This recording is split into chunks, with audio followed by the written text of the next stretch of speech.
Hello friends. आज के इस वीडियो में हम पढ़ेंगे बीपीएससी 72वीं के लिए यानी 72वीं प्रीलिम्स एग्जाम के लिए ज्योग्राफी का क्लास नोट्स जो कि केजीएस संस्थान के द्वारा लाए गए हैं। चलें इस वीडियो को शुरू करते हैं। इसमें पहला टॉपिक है कोपेन के अनुसार भारत की जलवायु का वर्गीकरण। AMW यानी उष्णकटिबंधीय मानसूनी लघु शुष्क ऋतु। भारत का पश्चिमी तट या मालाबार तट या पश्चिमी घाट यहाँ मानसून से भारी वर्षा प्राप्त होती है। उसके बाद है AS यानी उष्णकटिबंधीय आर्द्र या शीतकालीन वर्षा। तो तमिलनाडु का कोरोमंडल तट यहाँ लौटते हुए मानसून सर्दियों में वर्षा होती है। उसके बाद है AW यानी उष्णकटिबंधीय सवाना। प्रायद्वीपीय भारत का अधिकांश पठारी भाग है और यह कर्क रेखा के दक्षिण में है।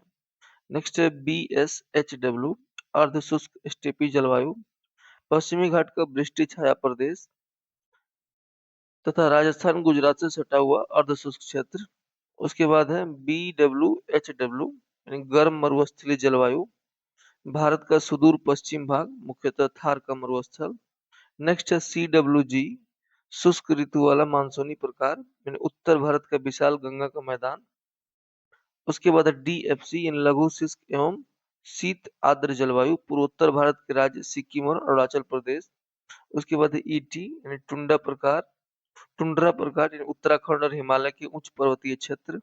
और लास्ट है E यानी ध्रुवीय प्रकार यानी जम्मू कश्मीर और लद्दाख के अत्यधिक ऊंचाई वाले बर्फ से ढके क्षेत्र। इसमें एक एक करके हम लोग और डिटेल में देखेंगे। तो पहला है AMW यानी उष्णकटिबंधीय मानसूनी या लघु शुष्क ऋतु यानी भारत का पश्चिमी तट या मालाबार तट या पश्चिमी घाट यहाँ मानसून से भारी वर्षा होती है। उसके बाद AS यानी उष्णकटिबंधीय आर्द्र या शीतकालीन वर्षा। तो तमिलनाडु का कोरोमंडल तट है और यहाँ लौटते हुए मानसून या सर्दियों में वर्षा प्राप्त होती है। नेक्स्ट AW यानी उष्णकटिबंधीय सवाना। प्रायद्वीपीय भारत का अधिकांश पठारी भाग कर्क रेखा के दक्षिण में है। उसके बाद BSHW यानी अर्ध शुष्क स्टेपी जलवायु।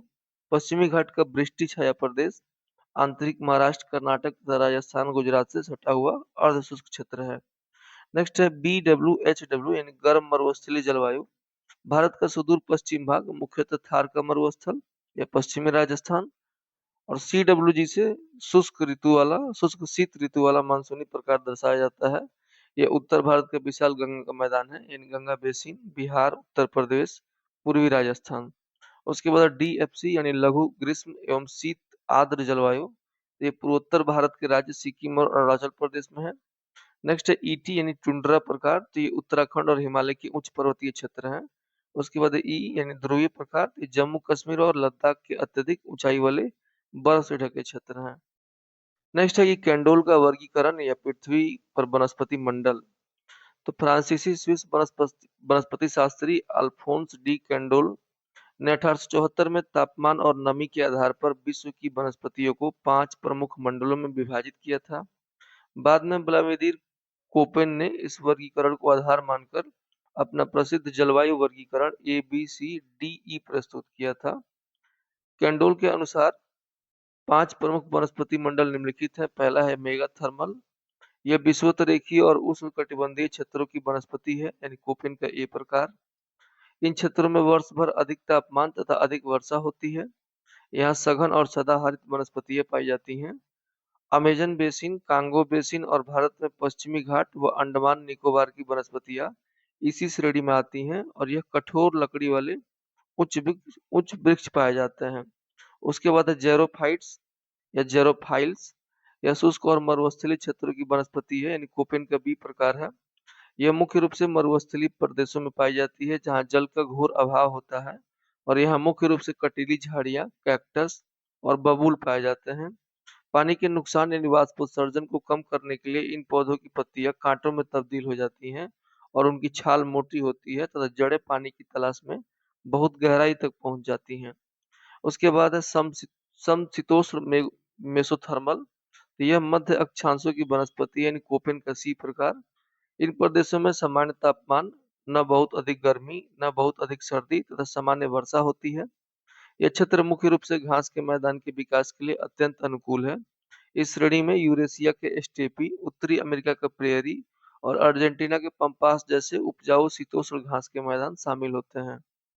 नेक्स्ट है सूक्ष्म तापीय, तो यह उच्च अक्षांशों की वनस्पति है जहाँ शीत ऋतु कठोर होती है, कोपेन का डी प्रकार है। यह शीतल प्रदेश है जहाँ सर्दियां बहुत लंबी होती हैं और भारी हिमपात होता है। यह मुख्य रूप से शंकुधारी वनस्पतियां पाई जाती हैं। इसे टैगा वनस्पति या बोरियल वन भी कहा जाता है। चीड़, देवदार और फर इसके प्रमुख उदाहरण हैं। इनकी पत्तियां नुकीली होती हैं ताकि बर्फ इन पर न टिक सके। उसके बाद पांचवा है हिस्टोथर्मल। ये पृथ्वी के सबसे ठंडे पानी ध्रुवीय क्षेत्रों की वनस्पति है, यानी कोपेन का ई प्रकार है। और यह पूरी तरह से हिमाच्छादित प्रदेश है जहाँ भूमि अधिकांश समय बर्फ से ढकी रहती है। यहाँ बड़े वृक्षों का पूर्ण अभाव होता है, केवल ग्रीष्म ऋतु की छोटी सी अवधि में बर्फ पिघलने पर मांस तथा लाइकेन जैसी अत्यंत छोटी टुंड्रा वनस्पतियां ही पनप पाती हैं। उसके बाद है मृदा एवं भारत की मृदा का वर्गीकरण। सबसे पहले हम देखेंगे मृदा का तात्पर्य। तो भूपर्पटी का सबसे ऊपरी भाग जो कि असंगठित खनिज पदार्थों तथा जैविक पदार्थों का समुच्चय या मिश्रण होता है, उसे मृदा कहा जाता है। यह एक गतिशील प्राकृतिक पिंड है जिसका निर्माण चट्टानों के अपक्षय और जलवायु एवं जैविक कारकों के दीर्घकालिक प्रभाव से होता है। इसमें पहला है पैतृक चट्टान। वैसी चट्टानें जिनके टूटने फूटने या विघटन या वियोजन या अपक्षय के कारण मृदा के निर्माण हेतु असंगठित खनिज पदार्थों की प्राप्ति होती है, उसे पैतृक चट्टान कहा जाता है। पैतृक चट्टानों में उपस्थित खनिज पदार्थ ही मृदा में उपस्थित खनिज पदार्थों के रासायनिक और भौतिक गुणों को निर्धारित करते हैं। उदाहरण के लिए बेसाल्ट चट्टानों के टूटने से काली मृदा का निर्माण होता है, जो कपास की खेती के लिए अत्यंत उपयोगी है। नेक्स्ट है रेगोलिथ। मृदा के आधार में उपस्थित चट्टानें जिनके ऊपर असंगठित खनिज पदार्थों के जमाव से मृदा का निर्माण होता है, उसे रिगोलिथ कहा जाता है। रिगोलिथ मूल रूप से आवरण प्रस्तर है जिसमें जैविक पदार्थों यानी ह्यूमस का अभाव होता है, और जब इसमें जैविक पदार्थ मिल जाते हैं तो यह वास्तविक मृदा का रूप ले लेती है। नेक्स्ट है मृदा का संगठन। एक आदर्श मृदा मृदा के निर्माण में मुख्य रूप से चार घटकों का योगदान होता है। एक स्वस्थ मृदा में लगभग 45% खनिज, 5% जैविक पदार्थ, 25% जल और 25% वायु होती है।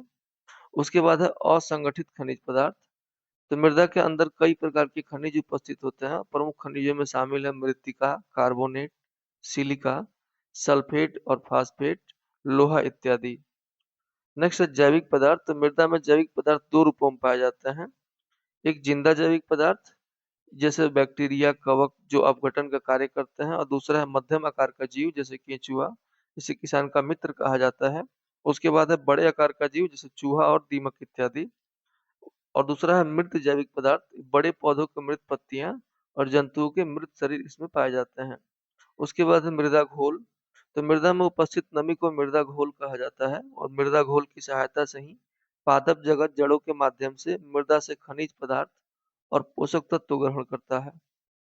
उसके बाद है मृदा वायुमंडल। तो मृदा के छिद्रों में उपस्थित विभिन्न प्रकार की गैसों का मृदा वायुमंडल कहा जाता है। मृदा में कार्बन डाइऑक्साइड गैस की मात्रा वायु वायुमंडल में उपस्थित कार्बन डाइऑक्साइड की मात्रा 0.03% से अधिक होती है। ऐसा इसलिए होता है क्योंकि मृदा में मौजूद सूक्ष्म जीवों की श्वसन क्रिया और जड़ों के शोषण से लगातार कार्बन डाइऑक्साइड मुक्त होती रहती है। नेक्स्ट है मृदा परिच्छेदिका। तो मृदा के लंबवत या ऊर्ध्वाधर विशेषताओं के बारे में जानकारी प्राप्त करना मृदा परिच्छेदिका कहलाता है। अर्थात मृदा परिच्छेदिका मृदा के लंबवत गुणों का प्रतिनिधित्व करती है। अब हम लोग देखते हैं मृदा परिच्छेदिका के अध्ययन का महत्व। इसके अध्ययन से मृदा से संबंधित कई महत्वपूर्ण जानकारियां प्राप्त होती हैं, जैसे मृदा में उपस्थित खनिज पदार्थ, नमी का स्तर, विभिन्न गैसों की मात्रा, मृदा की अम्लीयता तथा क्षारीयता। इन जानकारियों से किसानों और कृषि वैज्ञानिकों को फसल उत्पादन में अत्यधिक सहायता मिलती है। मृदा एवं मृदा से संबंधित विशेषताओं एवं गुणों का वैज्ञानिक अध्ययन करना पेडोलॉजी या मृदा विज्ञान कहलाता है। मृदा निर्माण की प्रक्रिया को पेडोजोनेसिस कहते हैं। नेक्स्ट है मृदा परिच्छेदिका के स्तरीय विभाजन। तो ओ परत यानी ये सबसे ऊपरी परत है जिसे ह्यूमस का मैदान कहा जाता है। यहाँ जैविक पदार्थों की प्रचुरता होती है। अपवहन मंडल जिसे ए से दर्शाया जाता है, इसे टॉप साइल भी कहते हैं। यहीं से खनिजों का जल के साथ नीचे की ओर रिसाव या निछालन शुरू होता है। नेक्स्ट है बी विनिक्षेपण मंडल। यहाँ से ऊपर की ओर रिस कर आए हुए खनिज यानी लौह, एल्यूमिनियम और क्ले जमा होते हैं। ए और बी परतों को संयुक्त रूप से खनिज परत या सोलम कहा जाता है, जहाँ खनिज पदार्थों की प्रचुरता होती है। नेक्स्ट है सी परत। यह अपक्षयित पैतृक चट्टानों का क्षेत्र है। उसके बाद है आर यानी लेयर, सबसे निचली परत है जहाँ कठोर मूल चट्टानें पाई जाती हैं। उसके बाद है प्रमुख शब्द एवं भौगोलिक प्रक्रियाएं। इसमें पहला निछालन की क्रिया। तो आर्द्र प्रदेशों में जल जमाव या भारी वर्षा के कारण मृदा की ऊपरी परत से जल रिसकर नीचे की परतों की तरफ गतिमान हो जाता है, और जल के साथ साथ ऊपरी परतों के महत्वपूर्ण खनिज भी निचली परतों की तरफ स्थानांतरित हो जाते हैं। इसे ऊपरी परत में खनिज पदार्थों की कमी हो जाती है और इसे ही निछालन कहा जाता है। भारत में मेघालय के पठार और पश्चिमी घाट में लेटेराइट मृदा का निर्माण इसी निछालन प्रक्रिया का परिणाम है। दूसरा है केशिकत्व की क्रिया। तो शुष्क प्रदेशों में अधिक तापमान के कारण वाष्पीकरण तेज होता है, जिससे मृदा की ऊपरी परत में जल का अभाव हो जाता है। इसके परिणाम स्वरूप नीचे की परतों से जल खनिज लवणों के साथ ऊपरी परत की तरफ गतिमान होता है। इसे केशिकत्व की क्रिया कहते हैं। इस प्रक्रिया के कारण मृदा की ऊपरी परतों में लवण या नमक की मात्रा बढ़ जाती है, जिससे मृदा की उत्पादन क्षमता में भारी कमी आती है। उदाहरण के तौर पर पंजाब और हरियाणा में पाई जाने वाली रेह या कल्लर मृदा इसका उदाहरण है। तीसरा है मृदा की अम्लीयता एवं क्षारीयता। तो मृदा का पीएच मान 6.5 से 7.5 के बीच फसलों के लिए सबसे उपयुक्त माना जाता है। जब कभी मृदा के अंदर अम्ल यानी पीएच मान 6.5 से अधिक हो जाती है, तो इसे मृदा की प्रकृति अम्लीय हो जाती है। अम्लीय मृदा की समस्या को दूर करने के लिए मृदा में चूना पत्थर मिलाया जाता है। और जब मृदा में धातु के ऑक्साइड यानी पीएच मान 7.5 से पीएच मान की मात्रा 7.5 से अधिक हो जाती है, तो मृदा की प्रकृति क्षारीय हो जाती है। क्षारीयता की समस्या को दूर करने के लिए मृदा में जिप्सम मिलाया जाता है। यहाँ एक करेक्शन कर लीजिएगा, मैंने गलती से बोल दिया कि जब कभी मृदा के अंदर अम्ल यानी कि पीएच मान 6.5 से कम होने लगता है, तो मृदा अम्लीय प्रकृति की हो जाती है। उसके बाद है लेटेराइटीकरण। तो लेटेराइट मृदा के निर्माण की प्रक्रिया को लेटेराइटीकरण कहा जाता है। उच्च तापमान और भारी वर्षा वाले क्षेत्रों में सिलिका का निक्षालन हो जाता है और लोहे एवं एल्यूमीनियम के ऑक्साइड ऊपरी परत में बच जाते हैं।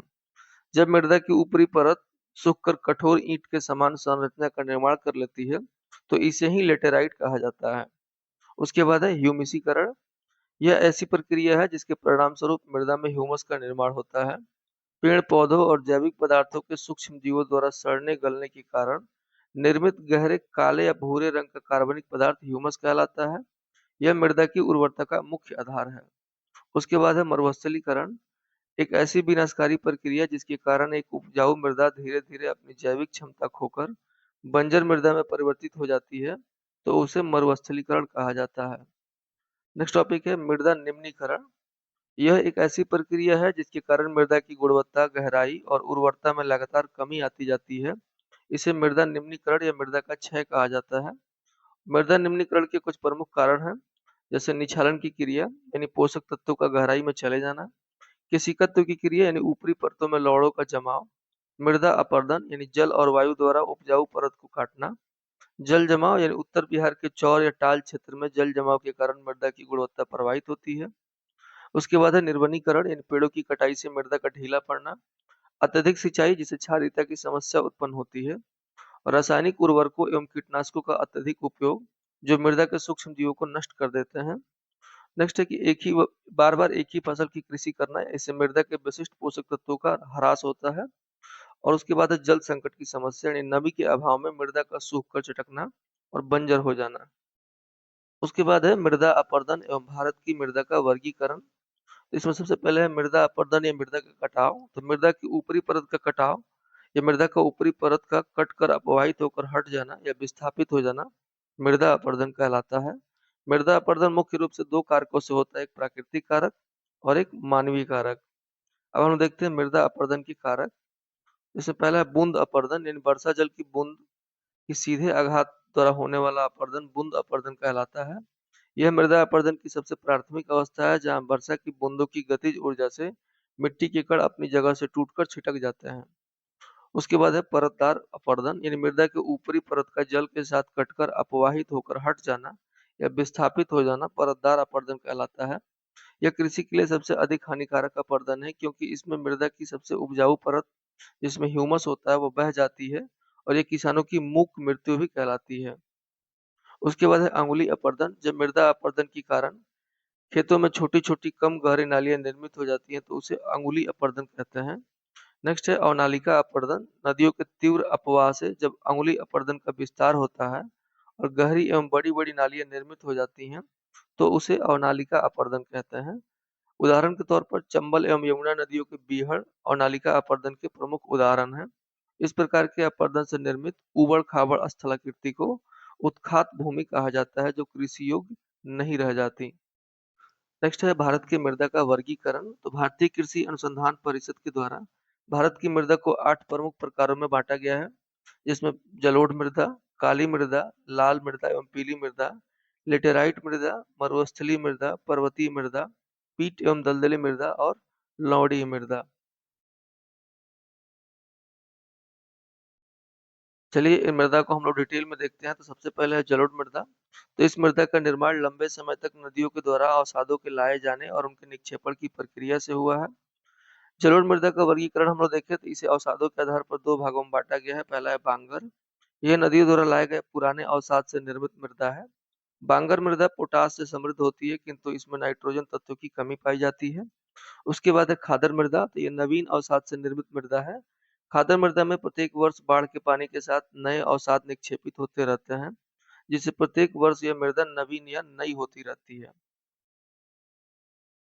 ये मृदा भारत के सर्वाधिक क्षेत्रफल लगभग 40 से 45 क्षेत्र में पाई जाती है। 40 से 45% क्षेत्र में पाई जाती है। मुख्य रूप से यह उत्तर भारत के विशाल मैदान, पूर्वी तटीय मैदान तथा गुजरात के कुछ हिस्सों में उपस्थित है। बिहार का लगभग 90% मैदानी भाग यानी गंगा का उत्तरी और दक्षिणी मैदान इसी जलोढ़ मृदा से निर्मित है, जो इसे कृषि के दृष्टिकोण से भारत के सबसे समृद्ध राज्यों में से एक बनाता है। इस मृदा को कांप मृदा भी कहा जाता है। इस मृदा का रंग हल्का भूरा से लेकर राख की तरह होता है तथा इसकी बनावट रेतीली से लेकर दोमट तक होती है। इस मृदा में मृदा परिच्छेदिका के सभी संस्तर यानी परत विकसित नहीं होते, इसलिए यह आदर्श मृदा का उदाहरण नहीं है। यह मृदा अपरिपक्व मृदा का उदाहरण है। इस मृदा में नमी की प्रचुर मात्रा उपलब्ध होती है किंतु इसका मृदा वायुमंडल कमजोर होता है। इस मृदा में नाइट्रोजन तत्व की कमी पाई जाती है और साथ ही साथ ह्यूमस की मात्रा भी कम होती है किंतु जैविक पदार्थ कार्बोनेट और पोटास इत्यादि पर्याप्त मात्रा में उपस्थित होते हैं। जलोढ़ मृदा एक अत्यधिक उपजाऊ मृदा का उदाहरण है। इसमें नमी की प्रचुर मात्रा उपलब्ध होती है और सिंचाई की सुविधाओं का विकास कर इस मृदा में सघन कृषि कार्य किया जाता है।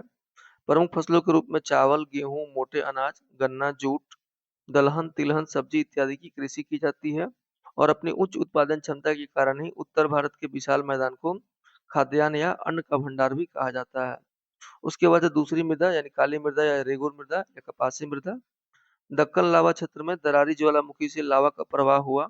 इस बेसाल्टिक लावा के जमने से बेसाल्ट चट्टानों का निर्माण हुआ और इन्हीं बेसाल्ट चट्टानों के अपक्षय की क्रिया से असंगठित खनिजों का निर्माण हुआ जिसे काली मृदा बनी। यह मृदा भारत में दक्कन दक्कन लावा के प्रवाह क्षेत्र में उपस्थित है। भारत में महाराष्ट्र, गुजरात, कर्नाटक, तमिलनाडु, मध्य प्रदेश का कुछ भाग तथा मालवा के पठारी क्षेत्रों में काली मृदा की व्यापक स्थिति है। लोहे की उपस्थिति के कारण इस मृदा का रंग काला होता है। इसका काला रंग मुख्य रूप से टिटेनी फेरस मैग्नेटाइट और जीवाश्म की उपस्थिति के कारण होता है। इसमें लोहा, एल्यूमीनियम, मैग्नीशियम, पोटास और चूना इत्यादि पर्याप्त मात्रा में उपस्थित होते हैं, किंतु इसमें नाइट्रोजन जैसे और ह्यूमस जैसे तत्वों की कमी पाई जाती है। जल से भीगने के पश्चात यह मृदा अत्यधिक चिपचिपी एवं मुलायम हो जाती है, किंतु जल के सूखने के पश्चात यह कठोर हो जाती है तथा इसमें बड़ी-बड़ी दरारें निर्मित हो जाती हैं, जिससे वायु मृदा में गहराई तक प्रवेश करती है। इसलिए इस मृदा को स्वतः जुताई वाली मृदा कहा जाता है। इस मृदा की जल धारण करने की क्षमता अत्यधिक होती है। इस मृदा में नमी को मंद या धीमी गति से अवशोषित करने या मंद गति से छोड़ने का विशिष्ट गुण पाया जाता है। यही कारण है कि यह मृदा लंबे समय तक नमी को बनाए रखती है। काली मृदा कपास के उत्पादन के लिए सबसे अनुकूल होती है। कपास के भारी उत्पादन के कारण ही इसे रेगुर मृदा भी कहा जाता है। कपास के अलावा इस मृदा में गन्ना, मोटे अनाज, तंबाकू इत्यादि की भी बड़े पैमाने पर कृषि की जाती है। उसके बाद है मरुस्थलीय मृदा यानी रेतीली या शुष्क मृदा। यह मृदा भारत के विशाल मरुस्थलीय प्रदेशों में पाई जाती है, जिसमें मुख्य रूप से राजस्थान, पंजाब और हरियाणा के कुछ क्षेत्र सम्मिलित हैं। इस मृदा के निर्माण में वायु द्वारा अपवर्तन की भूमिका अत्यधिक महत्वपूर्ण होती है। इसमें वायु की मात्रा अधिक होती है एवं जल का घोर अभाव होता है। इसमें केशिकत्व की क्रिया प्रमुखता से होती है। इनमें जैविक पदार्थ ह्यूमस और नाइट्रोजन जैसे तत्वों की भारी कमी होती है, जिसके विपरीत कार्बोनेट, सिलिका और चूना जैसे तत्वों की प्रधानता पाई जाती है। रेत की अत्यधिक उपस्थिति के कारण इसे रेतीली मृदा कहा जाता है और इसमें घुलनशील लवण या नमक की मात्रा भी अधिक पाई जाती है। जल की कमी के कारण यह मृदा सामान्यतः कृषि के लिए बहुत उपयोगी नहीं मानी जाती। इसमें मुख्य रूप से मोटे अनाज जैसे ज्वार, बाजरा, मक्का और रागी की खेती की जाती है, जहां इंदिरा गांधी नहर के माध्यम से सिंचाई की सुविधा उपलब्ध कराई गई है।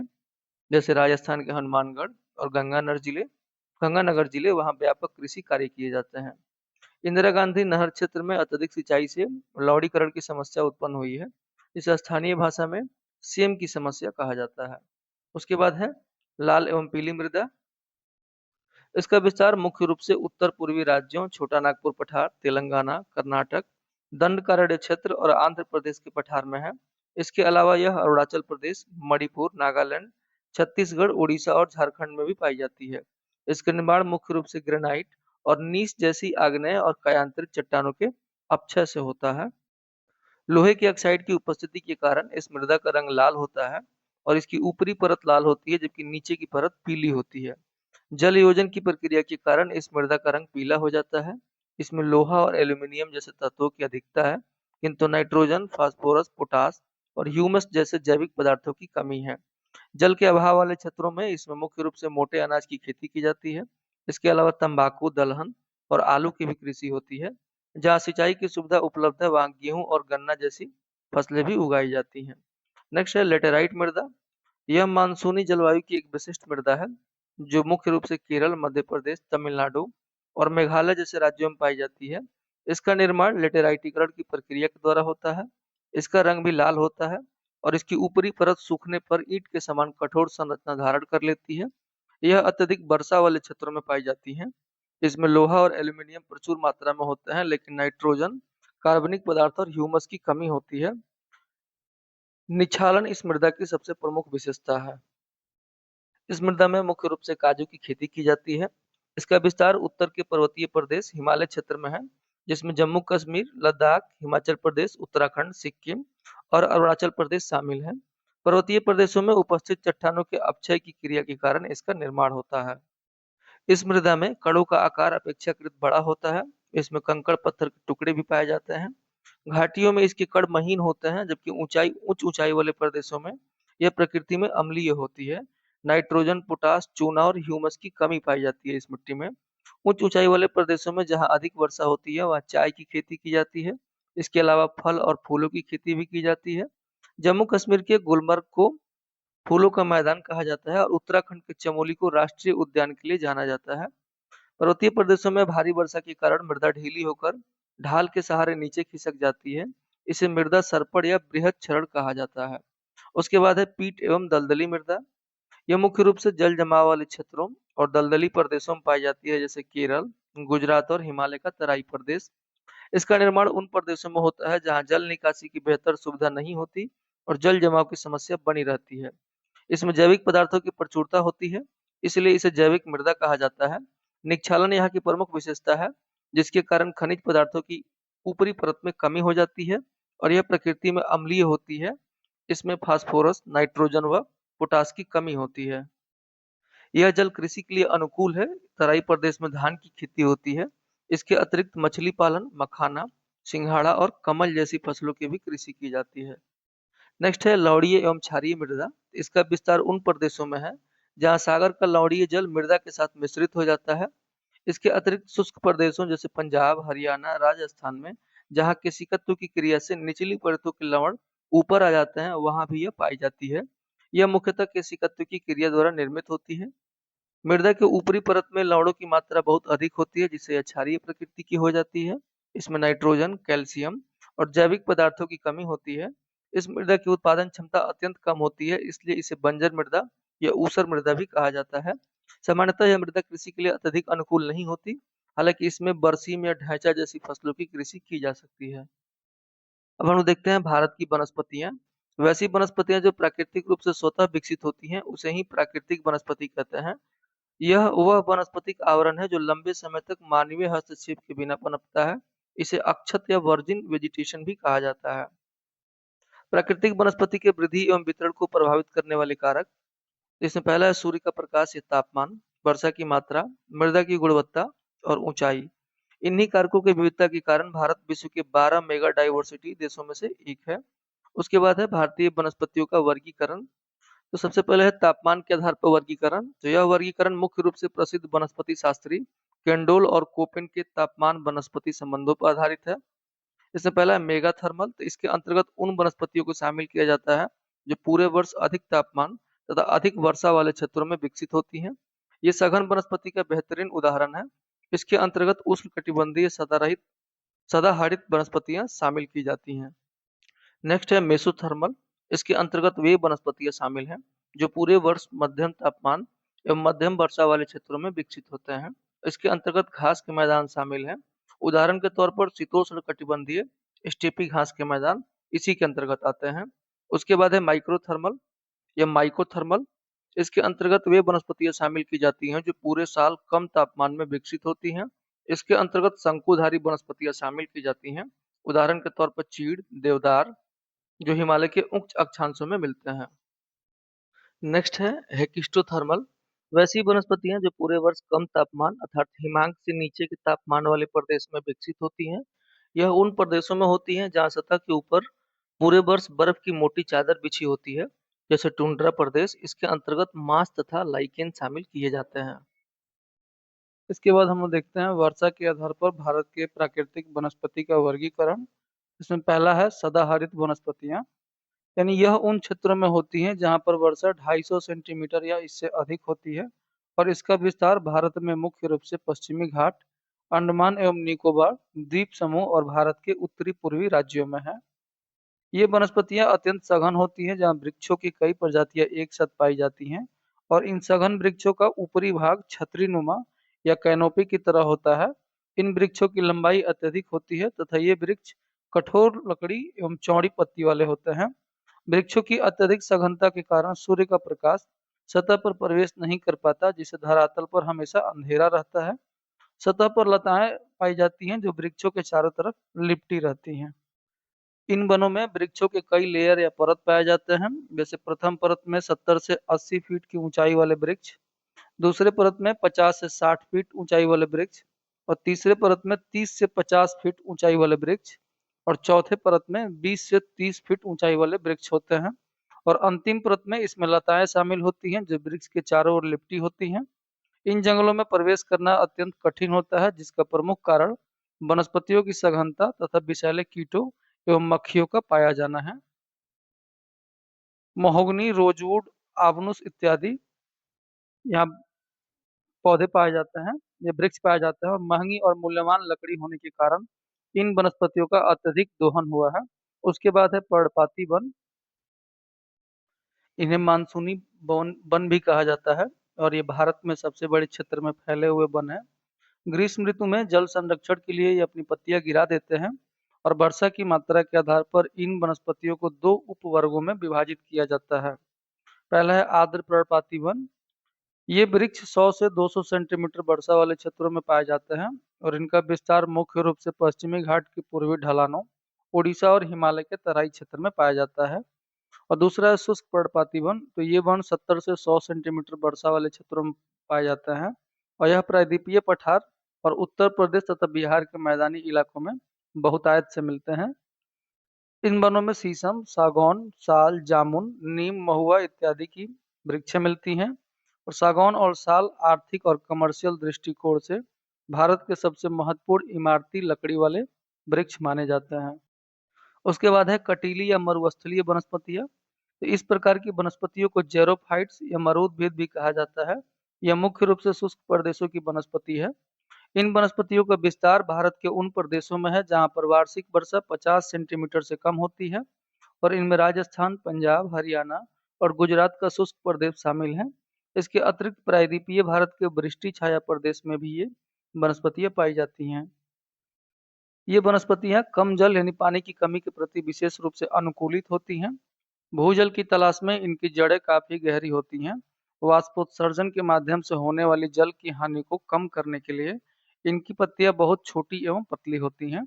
इनके तनों के चारों तरफ एक मोटी छाल का निर्माण होता है तथा जल संरक्षण के लिए पत्तियों की जगह कांटों का विकास होता है, जैसे कैक्टस, बबूल, नागफनी इत्यादि। इस क्षेत्र में खेजड़ी का वृक्ष भी बहुतायत में मिलता है, जिसे राजस्थान या मरुस्थल का कल्प वृक्ष भी कहा जाता है। उसके बाद है मैंग्रोव वनस्पति या ज्वारीय वनस्पति।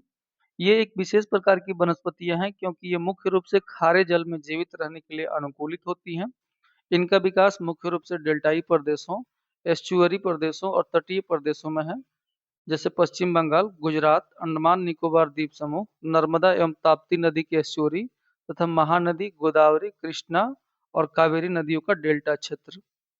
आईएसएफआर 2021 की रिपोर्ट के अनुसार भारत में मैंग्रोव आवरण कुल भौगोलिक क्षेत्रफल का लगभग 4992 वर्ग किलोमीटर है, जिसमें पश्चिम बंगाल का सुंदरबन विश्व का सबसे बड़ा मैंग्रोव वन क्षेत्र है। ये वनस्पतियां खारे जल के लिए अनुकूलित होती हैं। स्वच्छ यानी मीठे जल की तुलना में खारे जल में इन वृक्षों का विकास अत्यधिक तीव्र गति से होता है और इन वनस्पतियों के पास एक विशेष प्रकार की जड़ें पाई जाती हैं, जिन्हें सांस लेने वाली जड़ें कहा जाता है। कीचड़ और दलदल में ऑक्सीजन की कमी के कारण इन जड़ों का अधिकांश भाग जल से बाहर की ओर यानी ऊपर की तरफ निकला होता है। और मैंग्रोव में जरायुजता का गुण भी पाया जाता है, जहां पर बीज पेड़ पर लगे लगे ही अंकुरित हो जाते हैं।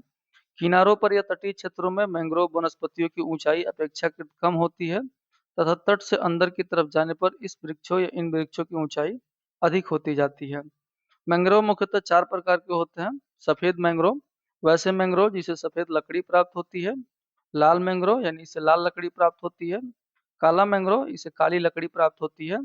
और उसके बाद है झाड़ी मैंग्रोव। तो जो मैंग्रोव झाड़ियों के रूप में उपस्थित होते हैं उसे ब्रिजेश बुश मैंग्रोव कहा जाता है। ये वनस्पतियां तटीय जल का शोधन करती हैं क्योंकि अपनी जड़ों के द्वारा जल में मौजूद प्रदूषकों को छान लेती हैं। मैंग्रोव वनस्पतियां तटीय पारिस्थितिकी तंत्र का संरक्षण करती हैं और ये वनस्पतियां कई समुद्री जीवों को आवास और भोजन उपलब्ध कराती हैं तथा ऑक्सीजन की मात्रा को संतुलित बनाए रखती हैं। यही कारण है कि मैंग्रोव वनस्पति के क्षेत्र में जैव विविधता सबसे अधिक पाई जाती है।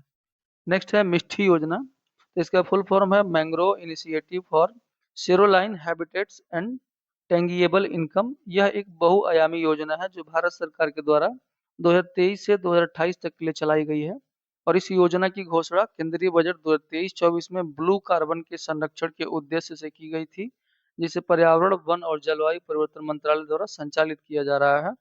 भारत की तटरेखा के सहारे मैंग्रोव वनों का पुनर्विनिरीकरण करना। इसके लिए तट रेखा के किनारे मैंग्रोव वनस्पतियों का व्यापक स्तर पर वृक्षारोपण किया जाएगा। तटीय क्षेत्रों में निवास कर रही जन समुदाय या स्थानीय लोगों के लिए आय का एक वैकल्पिक और ठोस स्रोत तैयार करना। यह योजना भारत के 9 तटीय राज्यों और 4 केंद्र शासित प्रदेशों में लागू की गई है। उसके बाद है हिमालयी वनस्पतियां। हिमालय क्षेत्र में ऊंचाई में वृद्धि के साथ तापमान में कमी आती है। यही कारण है कि हिमालय क्षेत्र में ऊंचाई के कारण वनस्पतियों की प्रकृति और प्रकार में स्पष्ट अंतर आता है। ऊंचाई के साथ होने वाला यह वानस्पतिक परिवर्तन भूमध्य रेखा से ध्रुवों की ओर जाने पर अक्षांशीय होने वाले परिवर्तन के बिल्कुल समान होता है और इसे भौगोलिक दृष्टिकोण से दो भागों में समझा जा सकता है, पश्चिम हिमालय एवं पूर्वी हिमालय। पश्चिमी हिमालय में ऊंचाई बढ़ने के साथ तापमान और वर्षा दोनों में निरंतर कमी आती है और वनस्पतियों का क्रम आधार से चोटी की ओर इस प्रकार है।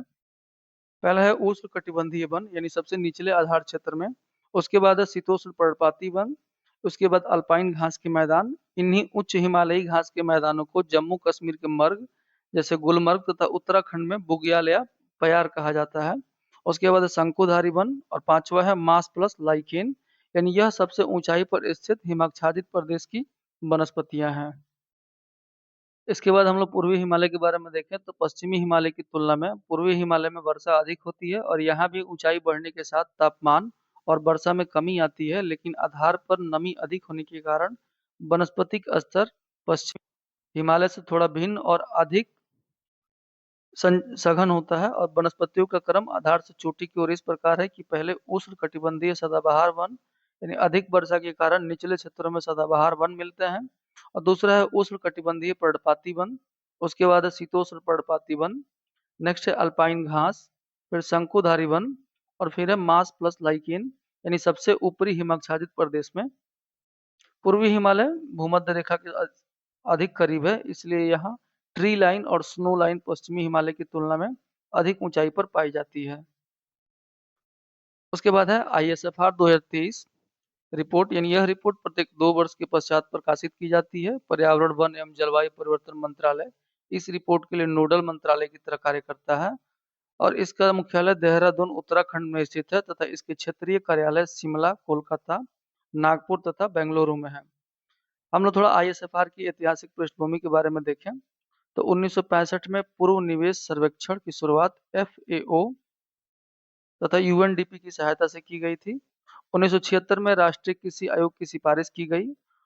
इसी आयोग की सिफारिश पर वन संसाधनों के व्यवस्थित सर्वेक्षण पर बल दिया गया और 1 जून 1981 को भारतीय वन सर्वेक्षण की स्थापना की गई और 1987 में पर्यावरण, वन एवं जलवायु परिवर्तन मंत्रालय के द्वारा पहली वन रिपोर्ट की स्थिति प्रकाशित की गई थी। अब हम लोग देखते हैं ISFR 2023 के कुछ प्रमुख आंकड़े। इसमें पहला है कुल वन एवं वृक्ष आवरण। तो देश के भौगोलिक क्षेत्रफल का यह 25.17% है। देश में कुल 8,27,356.95 वर्ग किलोमीटर क्षेत्रफल में वन एवं वृक्ष आवरण उपस्थित है। 2021 की रिपोर्ट की तुलना में देश में कुल वन एवं वृक्ष आवरण में 1445 वर्ग किलोमीटर की वृद्धि दर्ज की गई है। आधिकारिक ISFR 2021 के अनुसार यह कुल वृद्धि 2261 वर्ग किलोमीटर, जिसमें 1540 वर्ग किलोमीटर वनावरण और 721 वर्ग किलोमीटर वृक्षावरण थी। उसके बाद है कुल वनावरण। तो 1 हेक्टेयर से अधिक क्षेत्रफल वाले वे सभी क्षेत्र जहां वृक्ष का घनत्व 10% से अधिक है वे वनावरण कहलाते हैं। 2023 की रिपोर्ट के अनुसार कुल भौगोलिक क्षेत्र पर 21.71% हिस्से में वनावरण उपस्थित है और भारत का कुल वनावरण 7,13,789 वर्ग किलोमीटर है। पिछली रिपोर्ट की तुलना में देश के वनावरण क्षेत्र में 156.4 वर्ग किलोमीटर यानी 1540 वर्ग किलोमीटर क्षेत्रफल में वृद्धि हुई है। नेक्स्ट है कुल वृक्षावरण। तो एक ऐसा क्षेत्र जहां वनावरण के बाहर स्थित 1 हेक्टेयर से कम आकार के वृक्ष खंड उपस्थित हैं। देश के कुल भौगोलिक क्षेत्रफल के 3.41 क्षेत्र में वृक्षावरण उपस्थित है और आधिकारिक ISFR 2021 के अनुसार वृक्षावरण 2.91 यानी 95,748 वर्ग किलोमीटर है। देश में 1,12,014.34 वर्ग किलोमीटर क्षेत्र पर वृक्षावरण उपस्थित है। पिछले वर्ष की रिपोर्ट की तुलना में देश में 1289.40 वर्ग किलोमीटर की वृद्धि दर्ज की गई है। उसके बाद है 2023 की रिपोर्ट में राज्यों का प्रदर्शन। तो भारत के कुल राज्यों एवं केंद्र शासित प्रदेशों में से 17 राज्यों एवं केंद्र शासित प्रदेशों में 33% से अधिक वनावरण है। राष्ट्रीय वन नीति 1988 के अनुसार पारिस्थितिकी संतुलन के लिए 33% भूभाग पर वन होना अनिवार्य है। उसके बाद हम लोग देखते हैं क्षेत्रफल के आधार पर सर्वाधिक वन आवरण वाले राज्य। इसमें पहला है मध्य प्रदेश, अरुणाचल प्रदेश और छत्तीसगढ़। नेक्स्ट है प्रतिशत के अनुसार सर्वाधिक वनावरण वाले राज्य। इसमें लक्षद्वीप, मिजोरम और अंडमान एवं निकोबार। यदि केवल राज्यों की सूची पूछी जाए तो सही क्रम होगा मिजोरम, अरुणाचल प्रदेश और मेघालय। और राज्य और केंद्र शासित प्रदेश की सूची पूछी जाए तो इसमें लक्षद्वीप, मिजोरम और अंडमान एवं निकोबार होगा। उसके बाद है वन एवं वृक्षावरण में सर्वाधिक वृद्धि वाले राज्य। इसमें छत्तीसगढ़, उत्तर प्रदेश, उड़ीसा, राजस्थान। ISFR 2021 के अनुसार वनावरण में सर्वाधिक वृद्धि आंध्र प्रदेश में और तेलंगाना में दर्ज की गई। नेक्स्ट है वनावरण में सर्वाधिक कमी वाले राज्य। तो सर्वाधिक कमी हुआ है मध्य प्रदेश, फिर कर्नाटक, फिर लद्दाख में। ISFR 2021 के अनुसार पूर्वोत्तर राज्यों में सर्वाधिक कमी देखी गई, जिनमें अरुणाचल प्रदेश और मणिपुर शीर्ष पर है। नेक्स्ट है भारत में मैंग्रोव वनस्पति। भारत में कुल मैंग्रोव वनस्पति 4991.68 वर्ग किलोमीटर है, जो कि देश के कुल भौगोलिक क्षेत्रफल का 0.15% है। सर्वाधिक मैंग्रोव वाले राज्य हैं पश्चिम बंगाल, गुजरात और अंडमान निकोबार। और शीर्ष वृद्धि वाले राज्य हैं 2021 की तुलना में आंध्र प्रदेश और महाराष्ट्र। ISFR 2021 में सर्वाधिक मैंग्रोव वृद्धि ओडिशा में और महाराष्ट्र में हुई थी और शीर्ष कमी वाला राज्य है गुजरात। उसके बाद हम लोग देखते हैं बांस आवरण एवं कार्बन स्टॉक। बांस का लगभग 50% पूर्वोत्तर राज्यों में पाया जाता है और 2023 की रिपोर्ट के अनुसार देश में 1,54,670 वर्ग किलोमीटर क्षेत्रफल पर बांस का विस्तार है। 2021 की तुलना में बांस के क्षेत्रफल में 5227 वर्ग किलोमीटर की वृद्धि दर्ज की गई और सर्वाधिक बांस के क्षेत्रफल वाले राज्य मध्य प्रदेश, अरुणाचल प्रदेश और महाराष्ट्र हैं। नेक्स्ट हम लोग देखते हैं कार्बन स्टॉक। तो भारत में कुल वन कार्बन स्टॉक 7285.5 मिलियन टन है, जो 2021 की तुलना में 81.5 मिलियन टन अधिक है, और इसकी वार्षिक वृद्धि 40.75 मीट्रिक टन है। सर्वाधिक कार्बन स्टॉक वाले राज्य हैं अरुणाचल प्रदेश, मध्य प्रदेश और छत्तीसगढ़। अब हम लोग देखते हैं बिहार वन स्थिति रिपोर्ट 2023, यानी बिहार ISFR 2023। क्षेत्रफल एवं प्रतिशत के आधार पर बनावट वाले जिले देखें तो क्षेत्रफल के अनुसार सर्वाधिक बनावट वाले जिले हैं कैमूर, भभुआ, पश्चिमी चंपारण और जमुई, और क्षेत्रफल के अनुसार सबसे कम बनावट वाले जिला है शेखपुरा। प्रतिशत के अनुसार सर्वाधिक वन वाले जिले हैं कैमूर, भभुआ, जमुई और मुंगेर। कैमूर में 31.56%, जमुई में 21.34% और मुंगेर में 20.16%। उसके बाद है प्रतिशत के अनुसार सबसे कम वन वाले जिले तो शेखपुरा, बक्सर और सिवान। शेखपुरा में 0.17%, बक्सर में 0.35% और सिवान में 0.35%। उसके बाद है वृद्धि एवं कमी वाले जिले। तो सर्वाधिक वृद्धि वाले जिले हैं भागलपुर, मधुबनी और पूर्वी चंपारण। ISFR 2021 के आधिकारिक डेटा में सर्वाधिक बनावट वृद्धि बांका और जमुई में हुई है। नेक्स्ट है सर्वाधिक कमी वाले जिले, तो कैमूर, नवादा और किशनगंज है। आधिकारिक तौर पर कैमूर में और रोहतास में सबसे अधिक कमी आई है। अब हम लोग देखते हैं बिहार के प्रमुख रामसर स्थल एवं आर्द्र भूमियां। पहला है कांवर झील, जो कि बेगूसराय में है। उसके बाद यह बिहार का एकमात्र मान्यता प्राप्त रामसर स्थल है। उसके बाद है नकटी पक्षी अभयारण्य जमुई, नागी पक्षी अभयारण्य जमुई, गोकुल जलाशय बक्सर, उदयपुर झील पश्चिम चंपारण, गोगाबिल झील कटिहार, और यह बिहार का पहला सामुदायिक रिजर्व भी है। अब हम लोग देखते हैं बिहार में कैनोपी घनत्व के आधार पर वनों का वर्गीकरण। तो अत्यंत सघन वन कहाँ पाए जाते हैं, तो पश्चिमी चंपारण में 303.78 स्क्वायर किलोमीटर। सामान्य सघन वन कहाँ पाए जाते हैं, तो ये भी पश्चिमी चंपारण में पाए जाते हैं 527.25 स्क्वायर किलोमीटर। और खुले वन कहाँ पाए जाते हैं, तो कैमूर में सबसे ज्यादा पाए जाते हैं 499.68 स्क्वायर किलोमीटर।